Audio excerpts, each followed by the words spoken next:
every day, whenever you feel like you're frustrated, you're off, you're frustrated by the news, everything's going, the kids are pulling you in multiple different directions, your partner is pulling you in multiple different directions, commit to going back to the calm.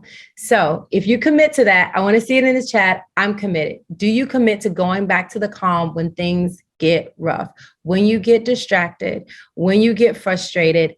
Will you commit right now? I'm asking you today. So you have to keep your word, because this is not only a promise to me, this is a promise to yourself. This is a promise to your company. This is a promise to your family, your friends, and everyone you love. Because when you return to that calm, when you return to that purpose, you are your best self. You are the best version of yourself.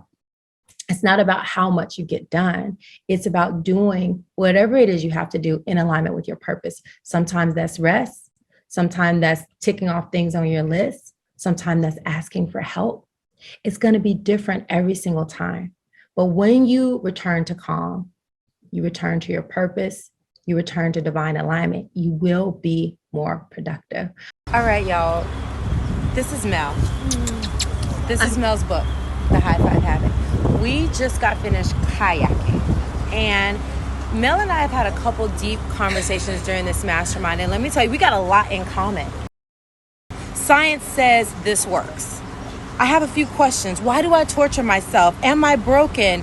Is all this negative crap, where is all this negative crap coming from?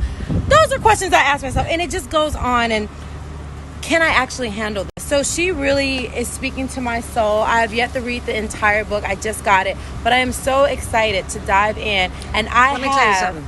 Yes, you can handle it.